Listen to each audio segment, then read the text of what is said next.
What is up YouTube, it's Crosshair Junkie here. So Vigor Season 7 is here, and I know I'm quite late to making this video, but bear with me, there are a few things I want to cover. I want to talk about the changes that have come to the game and how I feel about them, my thoughts as a PlayStation user, and I also want to cover what I was expecting with this update, or what I would have really liked to see, and hopefully open the floor for discussion about that, because I think you guys will be interested in some of the points I make. But before I start, if you haven't already and you're a fan of Vigor, or even if you aren't and you just like to watch games being played for your entertainment, then consider subscribing to this channel. It's a new channel I've made that is at the moment optimized for this game. I really enjoy playing it and sharing these videos for everyone to see. I play it a lot, so do consider subscribing for everything Vigor related. To begin with, I'll come out with it and say I'm quite on the fence with the new season, and I'll tell you why. While I'm making this review, I'm keeping in mind that this game is 2 years old now, and compared to other games out there, Vigor is way behind. I do love this game a lot, so my review and thoughts, they come from a warm and imaginative place, but there was literally so much I was optimistic for, and to be completely honest, I don't think any of my expectations were met in this season. Some changes were rather obvious things that I thought would be coming to Season 7, and others were more preferable changes. There are things I'm happy about, it's not all bad, so let's get into it. Firstly, I'm a PlayStation player, this is my second season of Vigor, so I want to mention the elephant in the room, which is error code CE348780. From what the devs said at Bohemia, this was going to be fixed in Season 7, but it hasn't, and it's not even close. I played on Fisk Fabric quite a few times, and like 3 out of those games I blue screened. I got kicked out and I had to restart again. I lost all of my loot, my weapons, so Fisk, I'm currently staying away from it, which is a shame because I really like the map. I'm gonna have to stay away from it, add it to the list of maps that I can't play on until this bug is fixed. However, I'm not too salty about it since Bohemia have recognised the bug still exists. They released a post a few days ago addressing this issue and a few other issues, but they did mention they're aware it still exists and they're working hard to try and fix it. So from that point, I really appreciate they keeping us informed with regular development issues and fixes. Apart from that, the first massive change is the reduction in points of interest on the map from 3 to 1. So from the valuable loot sites, the locked container, time safe and barred house, that's been reduced from 3 to 1. And I'm not really a fan of that, and I feel like the 1 point of interest just means more aggressive and campy gameplay, and I have encountered that in lobbies.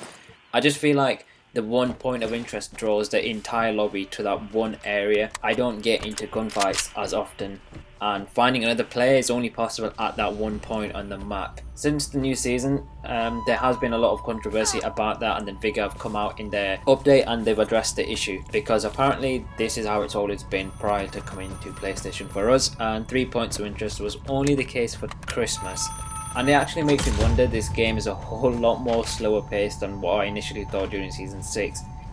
And if that's the case, then personally I would like something else to do besides going into encounters, since I'm not interested in upgrading my shelter beyond what it currently is. I'm not really in need for specific loot, I just go into encounters to have fun really at this point, since my shelter has reached a level that I'm happy with. So I would like something else to do besides just going into encounters and playing just for fun. Just something else that I can work towards.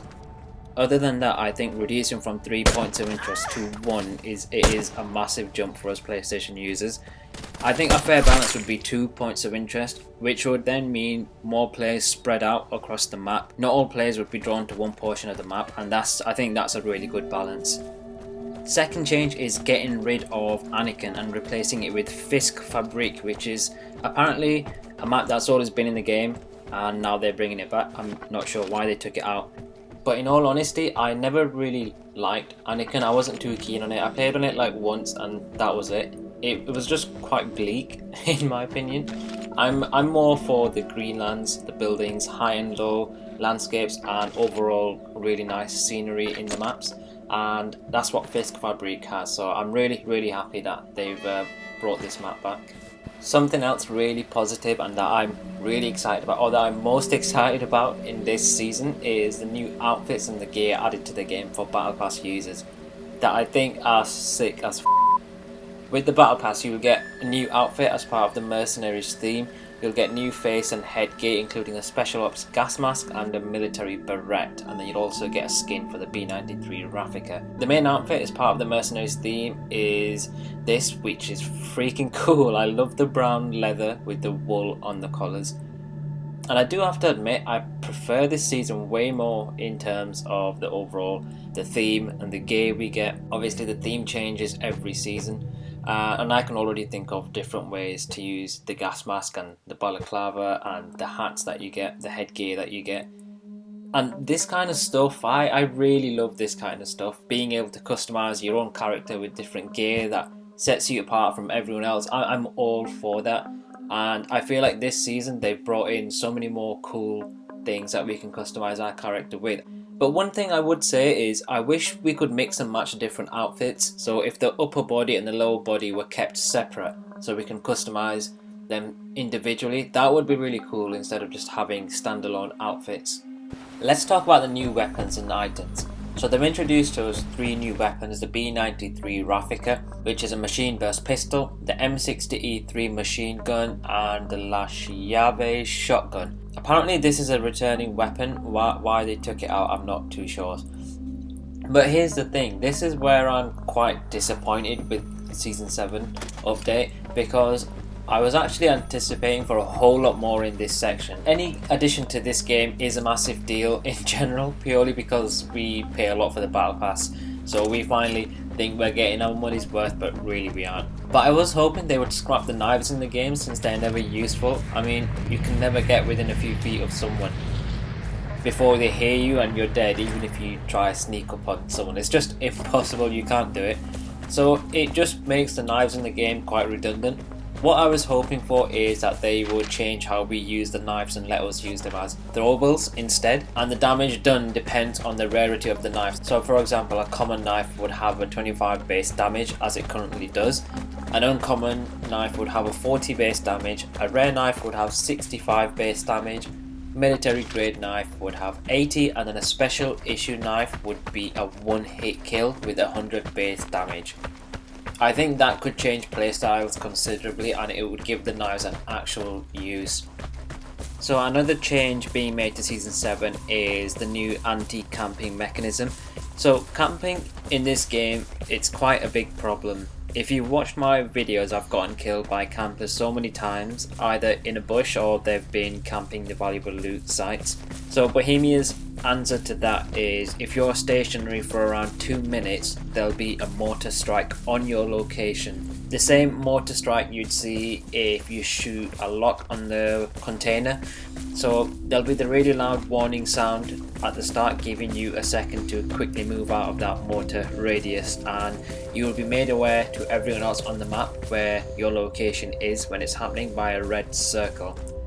I don't think that's a very practical answer to the problem. I mean, firstly, it gives the person a second to move out of that area before the mortar strike arrives, and someone could easily just get out of that area and wait to see if anyone arrives, and they can just pick them off as they're coming in, which is still not getting rid of that problem. So no, I don't think that's a very good solution to the problem. And camping in general, it's hard to tackle it from an AI intervention, apart from exit campers triggering the sound of crows letting you know someone's in that area by the exit, which works extremely well. I'm really glad they put that in the game. But I think we as the player should be equipped to deal with the problem of campers ourselves, because you'll never get rid of them. It's an actual gameplay strategy some people just prefer to use, and they'll wear it proudly, so you can't get rid of them.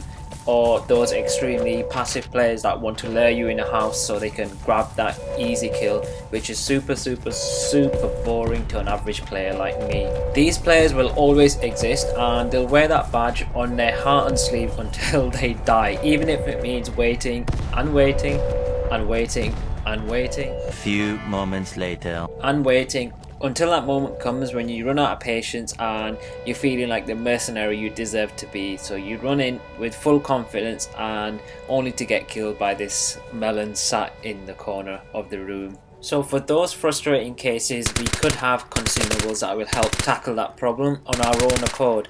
So one idea is to have flashbangs. Flashbangs will help minimize those people who adamantly sit in that place or in a building waiting for you to enter so they can grab that easy kill. And it doesn't even have to be in a building. Even if they are sat in a bush somewhere and you're trying to look for that person but they aren't coming out until you stand still maybe, or you literally run a meter away from them so they can get up and shoot you. Honestly, more often than not, I do find myself in these situations, and it's just really frustrating when someone else, they fire a few shots and then they go hide or they run in a building and they just won't come out no matter how much I make myself visible. So the way flashbangs would work is once thrown, it will take approximately 2 seconds to blow and the flash would last for 2 seconds, giving you enough time to run in and kill the other person, or it will give that other person a split second to be flushed out themselves. The flashbangs themselves, they'd be of military grade, just like the portable detector and the armor plates, so they aren't abused and it'll mean they'll take some grinding to get them. One final comment on Season 7 before I finish is regarding the movement mechanics. So from my Season 6 review, if you haven't already watched it, I mentioned that the movement in this game, it's really clunky and it's quite delayed. I don't know if that's how it's always been since the launch of the game when it came to Xbox, but it's definitely a massive off-putting factor, and frankly I can't understand how it's been this way for 6 seasons considering this is a 2-year-old game. It's actually really poor. It needs some serious polishing up to make this game like absolutely thoroughly enjoyable. So overall, I'm not massively impressed. Vigor still needs a lot of basic mechanical polishing. The graphics are stunning, but that doesn't really make a game great. I think Bohemia can do much better and a lot more, especially when we look at the competition and how those games have developed so quickly over a period of 2 years. Oh, and also please fix the leaderboards. They are forever loading for me and I can't see any of my statistics. But that was my review. I know it's really late. I think it's been like a week now since it's been out. But let me know what you guys think of the Season 7 update. Do you like it? Do you not like it? What do you think of the changes? What do you think of the changes that I proposed? Let me know in the comments. And as I mentioned earlier, for everything Vigor related, consider subscribing to this channel to see a lot more content. Take it easy and I'll catch you in the next one.